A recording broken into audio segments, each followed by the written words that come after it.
Resident Evil 4 Remake is one of my favorite games of all time. I think the game is beautiful, the graphics are gorgeous, the level design is incredible, and the soundtrack is masterful. Everything about this game is fantastic. But it got me thinking. There is one game I have never played in my entire life, and that is the original Resident Evil 4 that came out in 2005 for the GameCube. It got me to thinking, maybe I should do a comparison series on it, and that's exactly what we're doing today. That's right, I will be comparing the original Resident Evil 4 to Resident Evil 4 Remake. As I said, Resident Evil 4 Remake is one of my most favorite games of all time, so this is kind of a special series for me. It's going to be very awesome to break these two games down. Many people consider the original Resident Evil 4 not just one of their favorite games of all time, but one of the best games of all time. Is it? Well, I don't know. I've never played it. The most interesting thing about this is I'm going in nostalgia free. As I've said, I've never played the original Resident Evil 4, so I have no nostalgia connected to it. There is zero bias. Well, other than the bias of I absolutely adore Resident Evil 4 Remake, but how will that translate to the original Resident Evil 4? Will I love it, or will I hate it? Well, let's find out as we start this comparison series of original versus remake. However, before we get started, I'd just like to say that one thing that I will not be comparing, a ground rule if you will, I will not be comparing the graphics of the two games, because it'd be a completely pointless thing to compare. Think about it. One game was released in 2005 and the other in 2023. Not only that, the original Resident Evil 4 was specifically made with the GameCube in mind, and the GameCube always had limiting graphics. So graphics were always going to be an issue regardless of the era the original Resident Evil 4 came out. Of course, Resident Evil 4 had a PS2 port, but the graphics didn't change much. Also, we all know that the PS2 didn't have that great of graphics either. So, graphics will be a non-factor in this review. Not to mention, in 2005, when you really hadn't seen anything better, this looked like this. So again, graphics, off limits. What I will be comparing is gameplay, controls, dialogue, soundtrack, and everything in between. Everything, of course, but graphics. Now, with all that out of the way, roll the intro.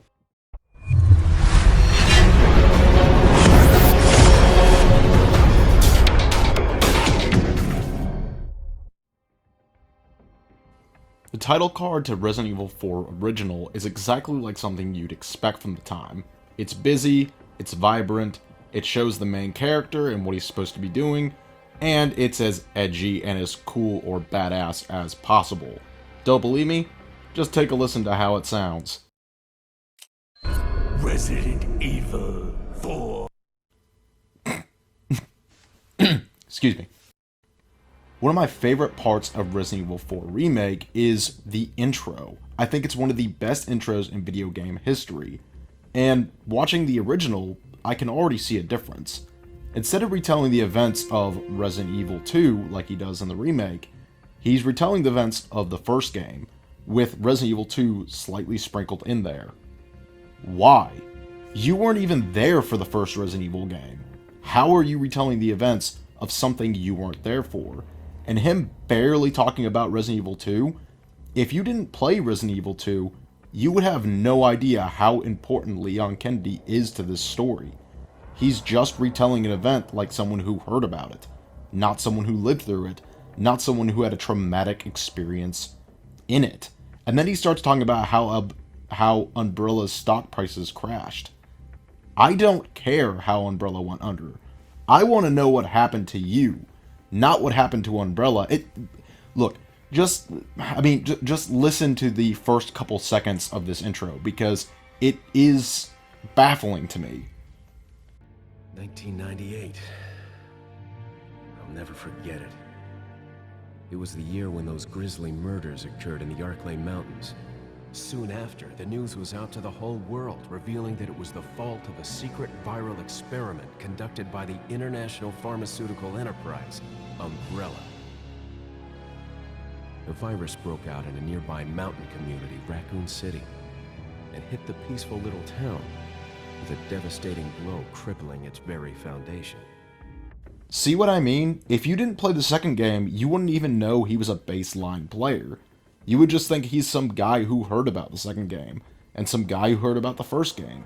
Again, he wasn't there for the first game, so it baffles me that he even brings it up. The first game is not important to Leon Kennedy, so why is he talking about it? I don't know, this just isn't the strongest recap for me. And honestly, not a great way to start the game, but I'll save my judgment for now, and let's get into the beginning. The beginning is very similar to the remake, with a few subtle differences.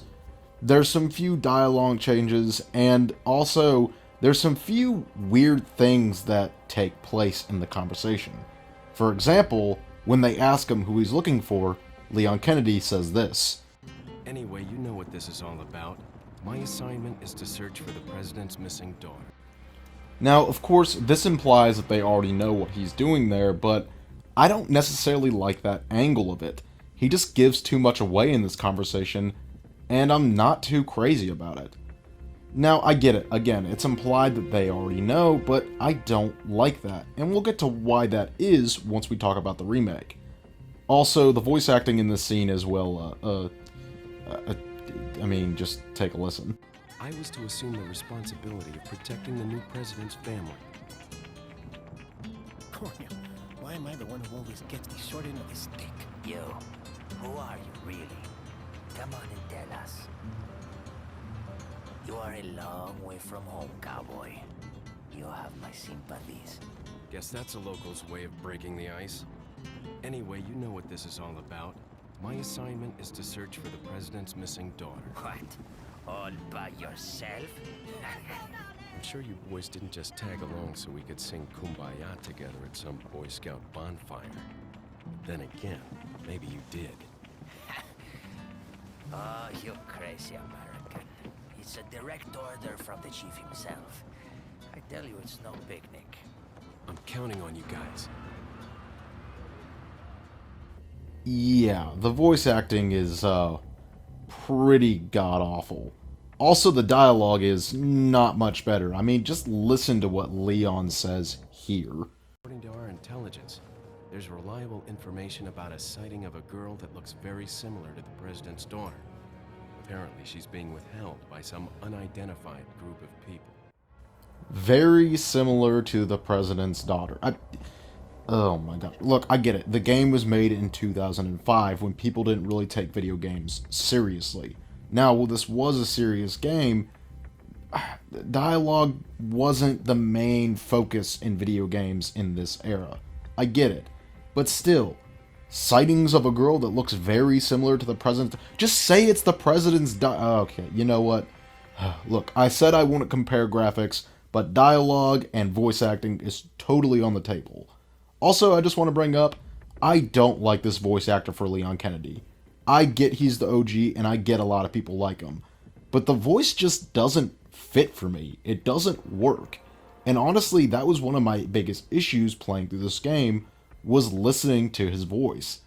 I don't know, I just didn't really care for it. Now, I know this is a lot of people's OG Leon Kennedy, and that's fine. But you gotta take it the perspective of, I didn't grow up with this voice, so my angle is completely different. Anyways, let's actually listen to one of my favorite parts in the entire game, is this line of dialogue right here that actually makes its way into the remake. I'll go and have a look around. We'll stay and watch the car. Don't want to get any parking tickets.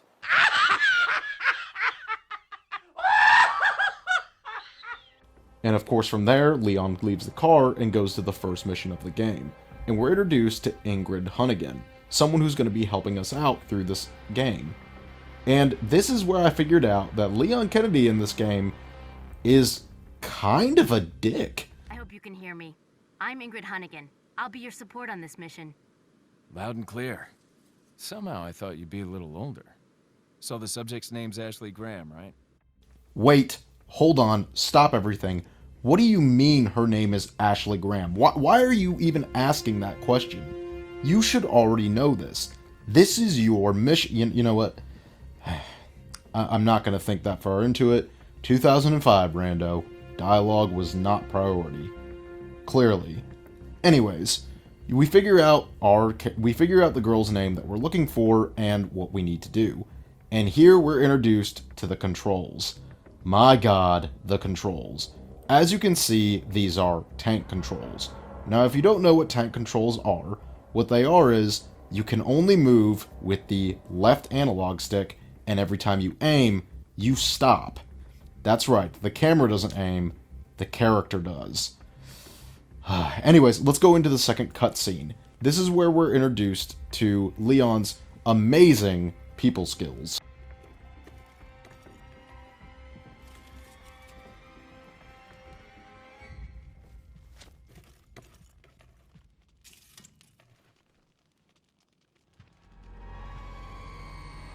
I was wondering if you might recognize the girl in this photograph. ¿Qué carajo estás haciendo aquí? ¡Lárgate, cabrón! Sorry to have bothered you.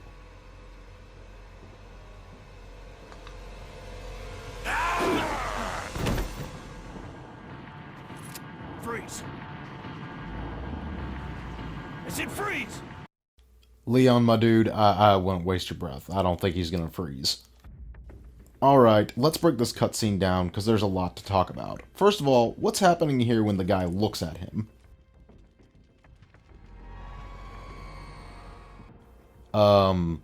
What?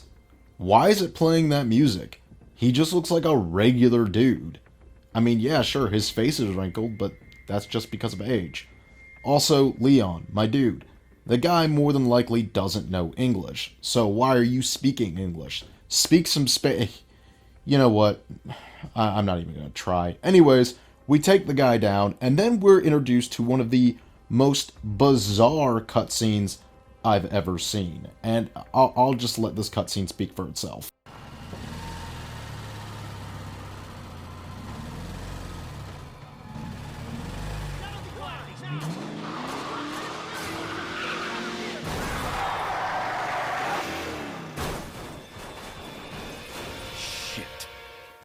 Does anybody know what happened in the scene? Because I sure as hell don't. Seriously, what's going on? The first time I saw this, I thought it was the locals stealing the cop car and crashing it.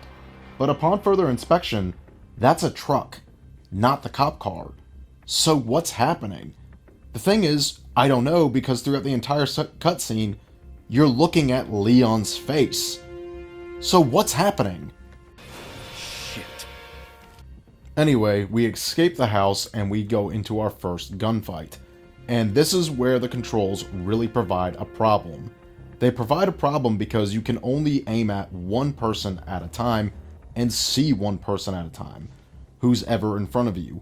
It's very hard to turn around and very hard to take care of multiple targets.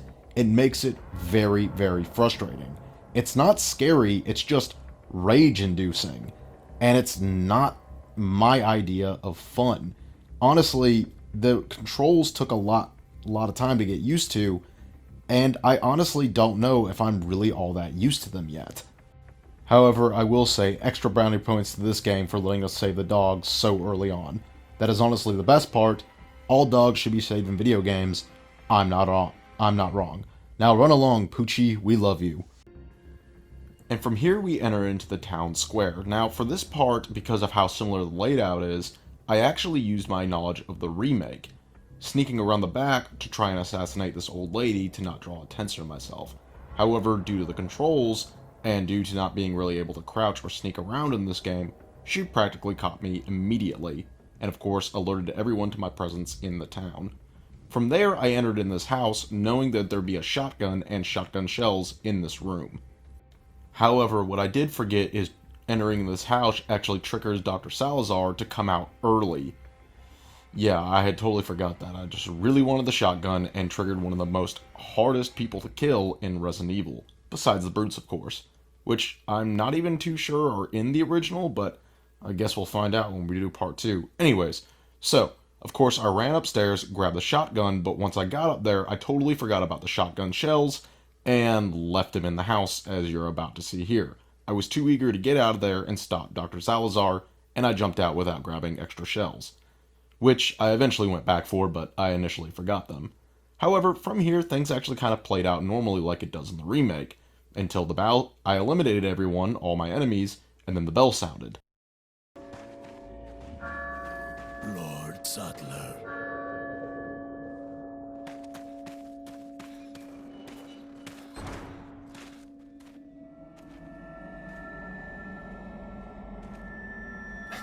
Where's everyone going? Bingo?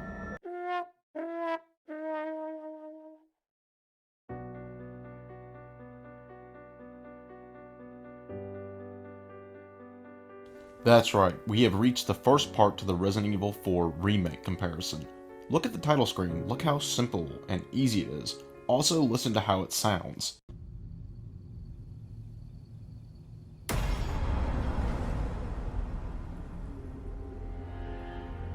It's not over the top or quote-unquote edgy or quote-unquote badass because it doesn't need to be. It's short, sweet, to the point, and with that chilling sound, it grips you into what it has in store. It's from here that we're actually introduced to our very first cutscene of the game. We see a young girl being sacrificed to the cult in the village, and I think this game does an excellent job on making you think that this is in fact the president's daughter, if you never played the original, that is. Again, I never had played the original up until this point, so when I first played this game, I genuinely thought that the mission Leon was going on was a fool's errand. The game does an excellent job on doing that to you. However, now we go into the meat and potatoes of the game, the intro. Honestly, as I said before, this is one of the best intros of all time. Instead of retelling the events of something Leon wasn't there for, he retells the events of Raccoon City and what he went through. The way that he talks about it and the way that he reflects on it shows just how much trauma this actually gave him, and how he feels for the people that died in the wake of Raccoon City. And then of course he goes on to tell about what happened to him after Raccoon City and how he was recruited by the President of the United States and how he became part of the elite force. And I honestly really like this because this shows a deeply troubled man trying to forget what happened to him, trying to forget the traumatic experiences of what happened to him 6 years ago. I mean, honestly, just listen to the voice actor's delivery, just how depressed and troubled Leon feels, not only for himself, but the people that he let down. It's truly incredible, and honestly, if you haven't seen it, you truly need to witness it for yourself. September 30th, 1998. It's a day I'll never forget. The cop inside me died that day. And that night, Raccoon City was wiped out, thanks to the bioweapons created by Umbrella. Somehow I made it out, but too many others weren't so lucky. I was asked later to join a top-secret government program. Not that I had a choice. The training, punishing missions, nearly killed me. But at least I kept my mind off everything. If I could just forget what happened that night. The pain, even for a second. This time, it can be different. It has to. Honestly, this voice actor for Leon Kennedy is absolutely incredible. 10 times better, leagues ahead of the original. Now again, I understand that that might be sacrilege to a lot of people who grew up with the original, but you gotta take this from the perspective of me. Yes, I grew up in the era where Resident Evil was very popular, however, I never played the original games. Me and my friends were always more Halo people, or the new Star Wars Battlefront game coming out, or honestly, really any first-person shooter game. I wasn't a big horror game fan until my later 20s, and now that I'm 28 years old, I am just now getting into the Resident Evil franchise. And yes, I do think it is a phenomenal franchise, I just didn't grow up with it in a way that a lot of the people did. So this voice actor for me is honestly better because I didn't grow up with the original. Anyways, the cutscene plays out pretty much the same way as the original, with a few minor tweaks. For example, when Leon Kennedy asks who is he looking for, instead of saying, "I'm looking for the president's daughter," he responds with this. So tell me, Yankee, why did you come to this horrible place? As close to nowhere that I've ever seen. Let's just say, looking for someone. I love how in this game it makes it feel way more confidential what Leon is doing, rather than the just out in the openness of the original. I love how it feels like a top secret mission, almost like they don't want panic breaking out not only in the United States, but in its neighboring countries. I also love how when Leon answers this, it's implied that the cop assumes that Leon's looking for some hikers with this line of dialogue right here. A lot of people have gone missing around here. And it's been that way for a while now.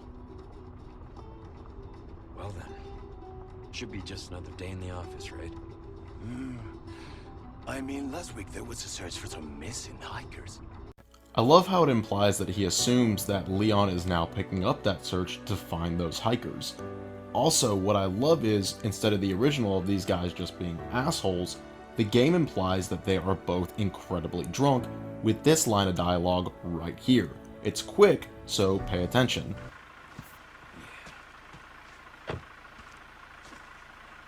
Qué frío.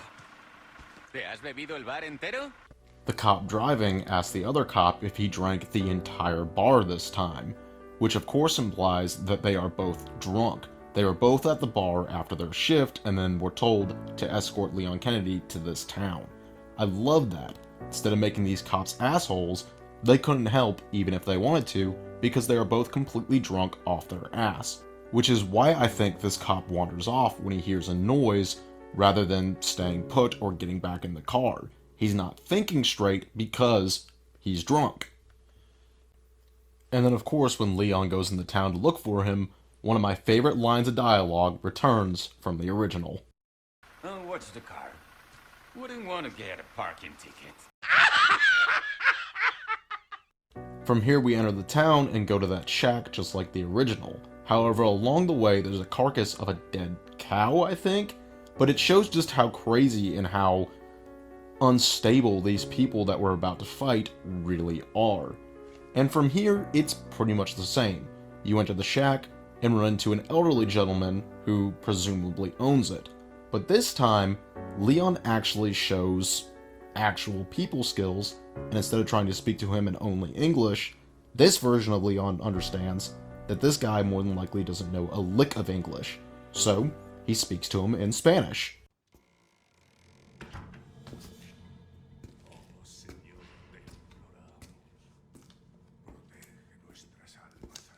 Sorry to barge in like this.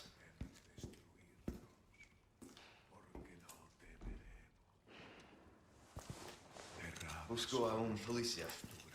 Vino aquí?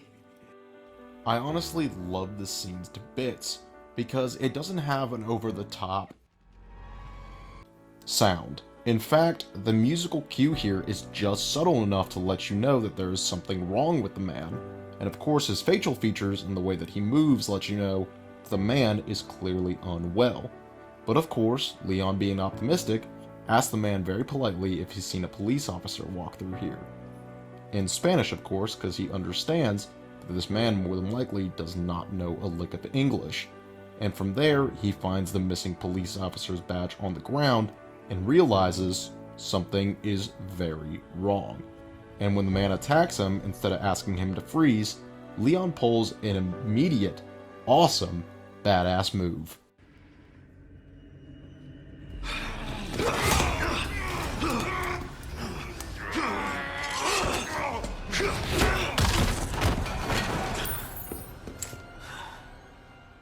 Leon, my dude, remind me never to piss you off. Please. From there we head into the basement and find a body of what seems to be another animal. However, I'm not 100% sure. And then of course, the body of the missing police officer. I also like how it's implied that the police officer's body actually rejected the Las Plagas parasite. Judging by the way that he looks, I'm willing to say that's what happened. However, I'm not 100% certain. But the game keeps it ambiguous, and honestly, I like it that way.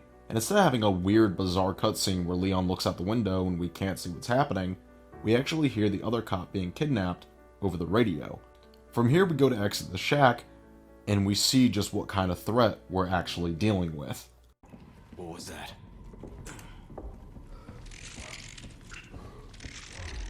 Not exactly a zombie, but not exactly not a zombie. Honestly, I love the tension of that thing coming down the stairs. You hear it, and if you've never played the original game before, you have no idea what's going on. And just the way the guy looks, all mangled, and his neck is broken, but yet somehow still alive. Again, clearly not a zombie, but clearly something is very, very wrong.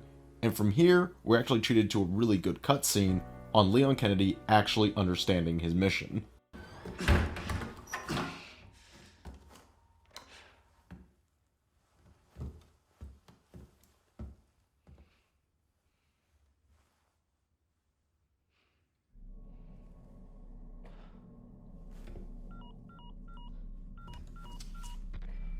Bruce, this is Condor 1. Hunnigan here. What's your sit rep? The President's daughter, Baby Eagle. It's likely she's in this village. Our intel was correct then. Well done. Need a location on a nearby lake. She may have been taken there. Copy that. I'll see what I can find. Hurry up. Something's happened to the people here. This cutscene works on so many levels. It shows that Leon understands what he's doing and why he's there. Also, I love how they have a code name for the President's daughter, Baby Eagle. I also love how respectful he is towards Ingrid Hunnigan in this. Clearly the tension is high and he is clearly stressed out, but he's not making himself to be an asshole or a dick like he does in the original game. I really, really like that aspect of it. It's a really good character quality for Leon Kennedy. He's much more likable in this game, whereas before, he is extraordinarily unlikable, and that's not really a good trait for a protagonist. You're supposed to feel for the protagonist, not hate the ground that he walks on. From here, the game plays out pretty much exactly the same. We go to the town square, and we see the cop hung up on some sort of makeshift cross. He gets burnt alive, much like in the original, however this time, it actually shows it happening in real time. Then of course I do the exact same thing that I did in the original, enter the house that has the shotgun in it, this time not forgetting the shotgun shells. Then I eliminate enough enemies for the bell to ring, and Leon makes the same stupid joke. Bingo? And that concludes part 1 of this comparison series. Honestly, I have to say, I'm not really digging the original. Again, I'm going in here nostalgia free, but there are some things that I just flat out don't like about it. The voice acting's not very good, the dialogue's terrible. However, I will give those two things kind of a pass, since this game was made in 2005. But something I won't give a pass is how unlikable Leon is in this. He acts like he doesn't care about his mission, and he talks to people around him like absolute garbage. I mean, no wonder the cops didn't want to help him, but that's neither here nor there. There's still a lot of game to be played left in the original, so I am excited to play more and see how it compares to the remake. A lot of people consider the original their most favorite game of all time. Some even go as far as to say it's one of the best games of all time. For me, that remains to be seen. However, I am excited to delve deeper into this game and see how it compares to the remake, which is of course one of my favorite games of all time. With all that out of the way, thank you everyone so much for watching. I am Raider Calrissian. Be sure to like, share, and subscribe. And as always, God bless, and may the Force be with you. Peace.